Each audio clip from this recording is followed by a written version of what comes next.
I think my camera's dirty. Hey! Okay, second video. Hey everyone, I'm Jim Trades. This is Tommy. He's gonna sit with me today, I don't know. But today, I want to talk about language. So the English language, how reductive it is when expressing emotion. And then I'm going to be looking at other languages that express emotion better.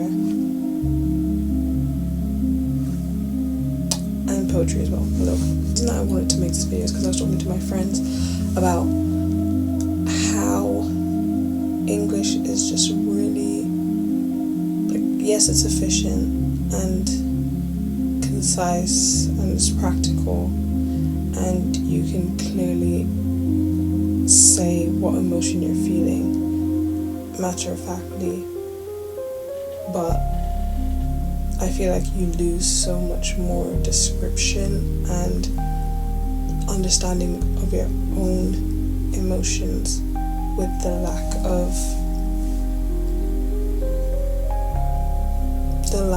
description that some of the words that we use in English to describe our emotions have. So just saying, I'm sad. Okay, but what kind of sadness is it, So that's what kind of sparked my brain to start thinking about this. We started talking about French and poetry and Arabic, and then I grew up in Ireland, so we also talked about how the Irish language is used to describe emotions. That's what we're going to be talking about today.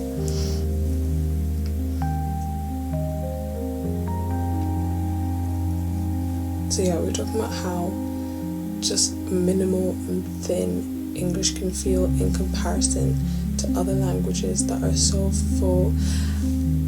You can really tell what a culture prioritizes or thinks is important by what words and ways they use to describe things and emotions and actions. With English, it feels like, I don't know any other languages, by the way. I learned some Irish when I was growing up, and that was when I was 5 to 8, maybe, 5 to 8, I think.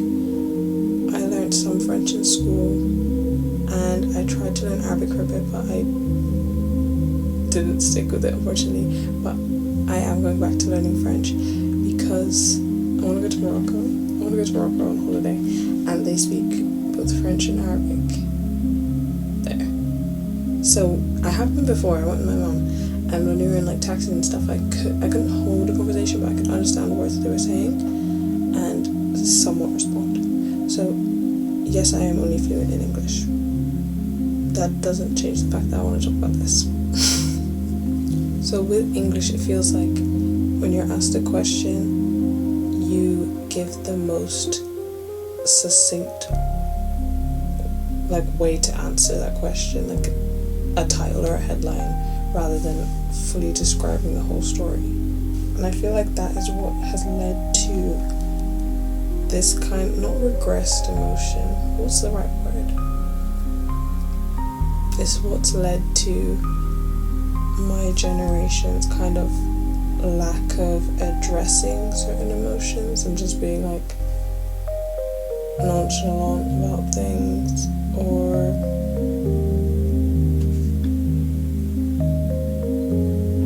not letting their feelings hold weight and just moving on to the next thing because they don't really have the language to describe it. And I think that kind of in turn has been impacted by the schooling systems, but that's another story. But if you take, for example, when someone asks you how you are, it's normally the same couple things, or someone just starts small talk with you. You'd be like, oh, how are you? You'd be like, I'm fine, I'm good, I'm stressed, I'm tired. It's the same things in rotation that kind of all mean the same thing, take I'm fine. I'm fine could mean I'm okay. It can mean I just don't have the energy to explain. It can mean I'm not actually okay, but it's whatever. It could mean you just don't want to explain it and ruin the vibe, like how you're actually feeling. So by using those phrases, we kind of just like compressed what we're feeling into a single phrase, and then it just becomes like a habit. Because I remember coming back from school and my parents would ask me like, oh, how's your day? And I'd just be like, it was good, it was fine. Sometimes I'd tell them a story about what happened if it was really relevant or it was just like outside of the norm. And I realized it more so when I asked my younger sister, who's still at lower school. I'd just be like, oh, what did you at school today? She'd be like, all the same. Like, how are you? I'm fine. Like, I'm okay. I'm like, okay, but like, what does that mean? You know?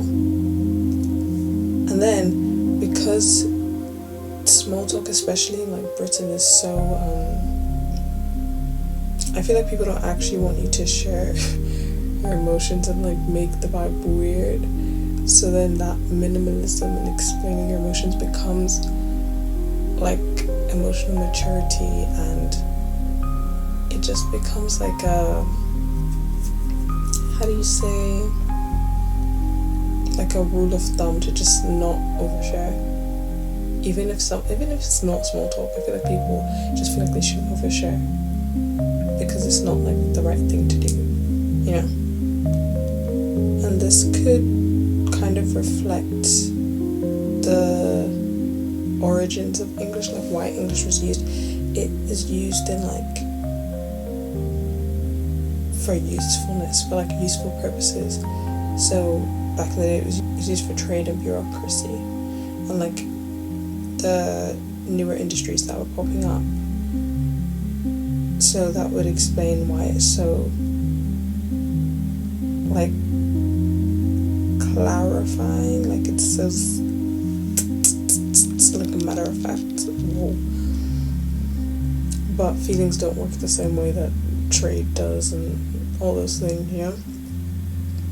Like if you've seen Inside Out, or if you're just like a human being, you know that feelings aren't singular. They're always very complex and layered and sometimes confusing and difficult to explain even when you do have the words to explain them. And it normally takes a long time to figure out what you're actually feeling and getting to the root cause of why you're feeling that feeling. Like some examples, you can miss someone and still resent them and not want them back in your life, but you miss who they were. Or you can love someone and still feel claustrophobic around them and feel like they're taking up all your space and energy, sucking energy out of you. But yeah, but English doesn't really have that complexity in like just day-to-day speak, at least anyway. So like when you say you're tired, we mean I'm like energetically or emotionally depleted, or you could mean you're just like disconnected. You could mean you're grieving a past like moment or life or time before the one that you're in now. Or you could mean you're just lonely and want to go home, like you're tired, you know? It feels like it's rushing you into an explanation, whereas other languages don't really, from what I've researched. So some languages allow contradictions when you're explaining your emotions. So Arabic lets longing and grief sit together, not as two separate things, they can overlap. And Irish names sadness in a more seasonal way. So sadness comes with weather and with time and with cycles, rather than being part of your identity, not saying I am sad. And then with French, it separates love from desire and obsession, which could be two separate things completely. Like when you look at a tortured artist, yeah, they might love music, but that can also be confused with an obsession to be like the greatest at something, or the greatest, I don't know. You might love something and then you can't make a distinction between love and obsession of that thing. Same thing goes for relationships, really. And it's so interesting because each language kind of just highlights what that culture was bothered to take note of and to express and make words for. And this is where naming becomes validation. So when something is important to us, we give it a name. And we give it a specific, precise name that we've taken time to think about. So it stops being vague or like just this imagined thing. We can now put a name to it and it is realized. If you can't name something, it's very easy to minimize it and pretend it doesn't exist or just disregard it entirely. And because of this, language doesn't just name these emotions and to describe them, but it legitimizes them as being a real thing that people go through. So when it lacks this nuance, it's as though those things don't exist and therefore people should just work through them, and that those feelings don't deserve attention when they probably do. It's just that people don't have a word to actually realize them. A significant difference with English and Arabic is that English has become like optimized to just be as efficient as possible, and then now it lacks nuance.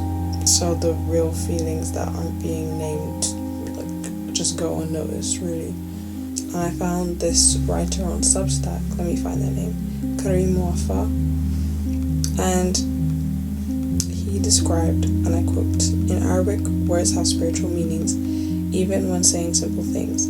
When we want to say, I miss you, we say, I don't know how to say that word, wahashtini, which means you have made emptiness in me. We don't just say, I love you, but we say, bahibek, which comes from hab, the same root as haba, a seed, because love in Arabic grows." See how much more, like, it just has so many more layers to it, just from simply how they would describe that word, because they've named it in such a way that the feeling or emotion is complex, because it is complex. Like, if you said I miss you in Arabic, would be way different to when you say I miss you in English. I feel like when people say I miss you, you could literally say that to anyone and just be like, oh, I miss you. Like at the end of a sentence, or like when you're hanging on the phone, be like, oh, miss you, bye. Like, it feels like it doesn't hold that much weight. And with the Arabic phrase, I love you, the layers to that is like, love is intentional and it grows with the person, it's alive. Like, it's not just something you can just be like, love you. Like, it's something that has grown over time and that someone put work and effort into. And when I read that, I thought of language as a way of seeing as well, even though it's verbal. So it is a way of seeing in a way. So when language frames love as growth, you relate to it. You relate to the feeling of love differently. Language isn't just a communication system. So with Arabic, when they relate to love as a feeling of growth, we relate to the word differently. When we think of the words I miss you, and framing that in the way of feeling emptiness, you have more respect for that feeling. When language treats words as spiritually alive, you speak with more care and intention than you would when it doesn't. Now for Irish. I love Irish. Anyway, I love the fact that Irish does this. But I also got this from a creator on Substack, Brianna Ni Longshi. I don't know how to say her last name. I haven't done Irish in so long. But she said, in the Irish language, we are not our emotions. We are not sad or anxious. We have sadness or anxiety on us. To say I am sad, we say ta branorm. There is sadness on me. I am anxious, ta imni orm. There is anxiety on me. the language recognizes these as passing states, not permanent fixtures of who we are. Like, I love that. I just love that whole idea. Because I feel like a lot of the time, well, I feel like when the way that I think about words have so much impact on how you view the world and yourself. And I believe in manifestation through word of mouth. So when you say something like, I am sad, that is directly linking that emotion to your identity.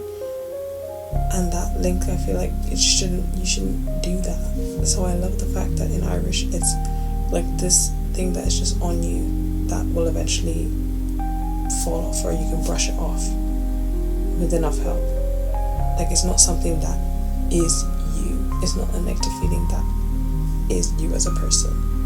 You no longer have the emotion fusing with your self-identity, but instead it's this external thing that has maybe latched onto you and that will eventually fall away from you. And I feel like that is such a nice perspective to have, especially for people that struggle with mental health issues, to know that this feeling is resting on you. It may be weighing you down for right now, but eventually it will fall off, it will push off. Whereas with English, it's like the way that we describe these things or just talk about these things, you internalize these emotions as if they're permanent. Like when people say, I am broken, instead of something is hurting, or I am too much, instead of this feeling is heavy. Like, I just don't like that. And the cost of this is like all of these emotions become part of your identity even though you didn't want them to. That's the only way that you know how to express yourself. So if you say I'm tired all the time, that becomes a part of your personality. If you say I'm fine, that just kind of becomes like this shield or wall you pull up. And because we are so used to using these words, nobody questions them anymore. No one's like, oh, someone says, oh, I'm sad. Be like, what kind of sadness are you feeling? Like, what is the root of that sadness? Is it grief? Is it disappointment? Is it longing? Like, which one is it? And people don't know, because I feel like they're not that attached. They are not that in tune with understanding their emotions because they've used such reductive language for so long. Because I know for a lot of people with depression, you get this feeling of not understanding why you feel that way. You're just like, I don't have the words to explain this emotion. And it's not a personal failure, because I feel like the English language doesn't have the right vocabulary that you would be able to use to express what you're feeling. And it's more of a linguistic, like, downfall, misfortune, or whatever. And I feel as though that's what's driving me most to learn new languages, because I feel like it opens up your world to so much more understandings and perspectives. By having just one language that is as reductive as English, I feel like your world you can only experience so much through that bubble. But by learning other languages and their kind of descriptions of emotions and actions, it just broadens your world and perspective so much more in ways that you wouldn't have been able to with just the one language. So I would urge you to go try to learn a new language, even though it does take time, it does take effort. I'm going to try to be consistent with it and learn French. Because my thing is, I pick up a language and then I think, oh, I should probably have started another one, like a different one, because I don't think I'm going to be using this one as much. Then I drop it and then I start the other one, and then I haven't learned either of them. So I'm just going to stick to one, and then when I'm finally fluent in that language, I'll move to the next. But yeah, that's it for that video. Thanks for watching. Go follow my Instagram, go follow my Substack, go follow my TikTok.